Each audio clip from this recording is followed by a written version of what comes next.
Honor and a privilege to be able to introduce a member of parliament of the caliber and quality of Dr. Mario Ambrosini.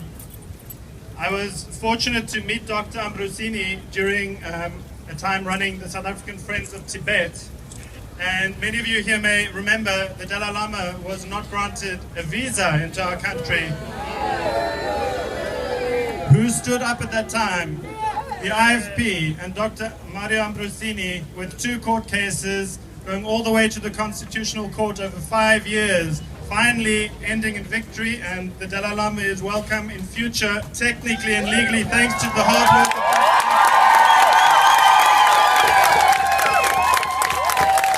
of last year. I was distressed, as were many friends and colleagues of Dr. Ambrosini, to receive a letter that went around informing us of Dr. Ambrosini's condition, having contracted a stage 4 lung cancer, and that we may not see him past Christmas. He shared with us that he was embarking on a journey, an alternative health and medicine journey that took him to Italy, brought him back to South Africa, and stepping outside of what is considered legal currently in this country, he embraced alternative medicine that is keeping him alive today. He stepped up in Parliament last month and he addressed President Zuma, and he said, I remember very clearly, for the last 20 years many of you would have had cause to curse my name, but today I'm here to plead with you on behalf of millions like me. Please, President, let's have a moment of humanity and allow doctors to use what is necessary at their discretion, whatever it is, whether it's medical marijuana, ozone, any alternative treatment they see fit. Let's do this.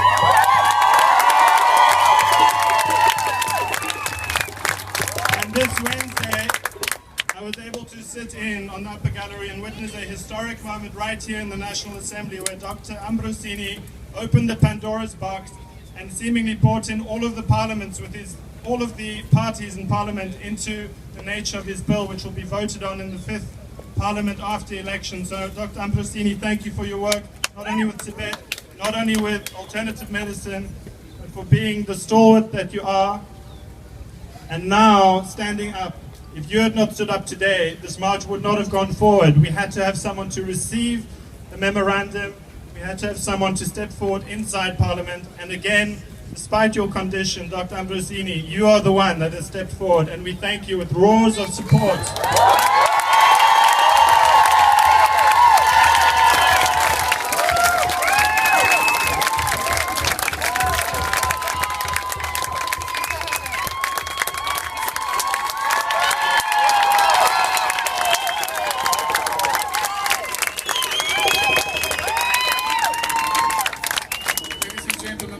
Very much.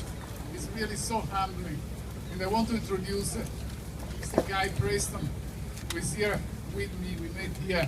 He's the Deputy Director General of the Department of the Environment.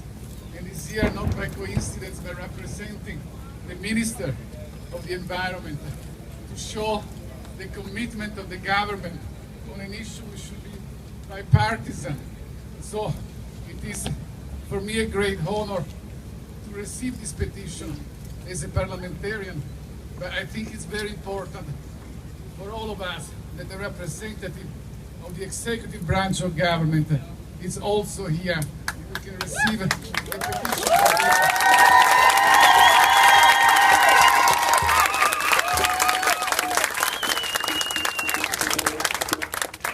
Because issues like this should not divide us, should unite us.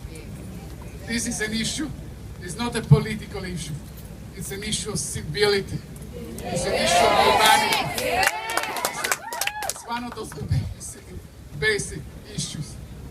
If we don't part away from brutality, if we don't accept humanity, then we will not have the moral strength to deal with any other issue, whether they're social issues, whether it's education, crime. It really starts with the level of civility of a society. And when we deal with canned hunting, we get as low as we get down to incivility. barbarianism, and the worst of what is in man.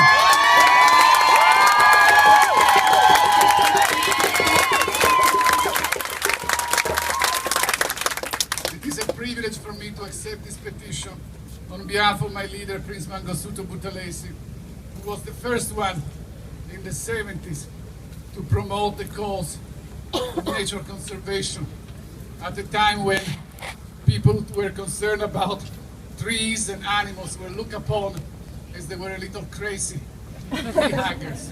He was the first chairman of the Rhino Foundation, and he was the champion of nature conservation when his own people were criticizing him for creating what they said play parks for white men, foreign internationals.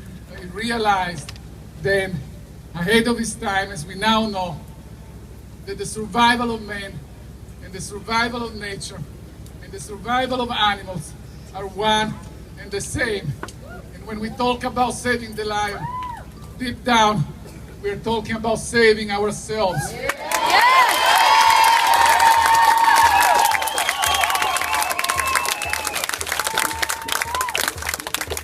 is really an SOS. Save our souls. We lose our soul. We lose our humanity. We lose all that from which the moral strength can emerge when we allow practices like these for no other reason than the pervert, cynical pleasure of a few rich, despicable individuals. There is no other.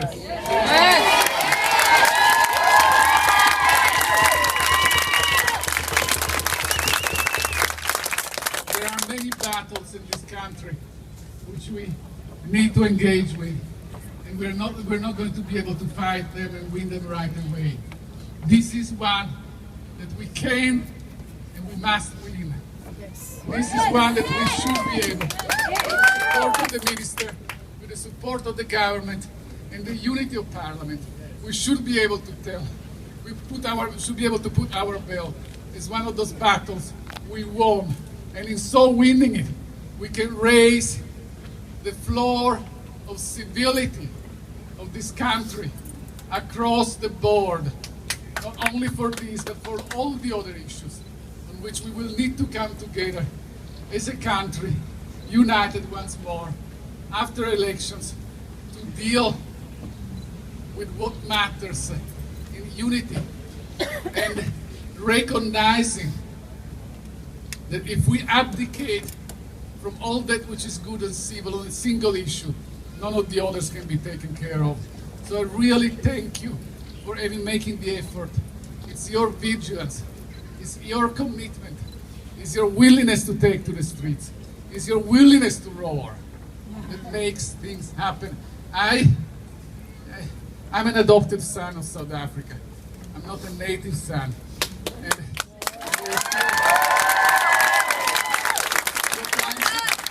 at times I feel that South Africans don't roar often enough. At times I feel that too often we squeak where we should roar. And I think what we learned today, and from the success that must follow from a demonstration like today, we must learn how to roar, because this is what democracy is all about. Making your voice, making our voice heard, and demand that it be heard.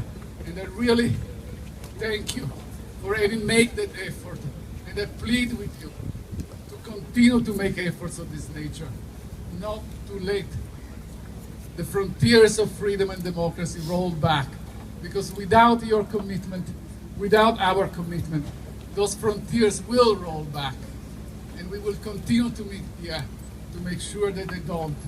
We will continue to roar. Thank you very, very much.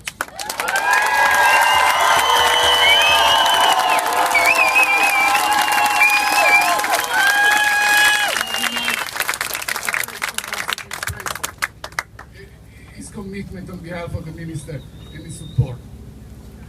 Thank you very much. Good afternoon.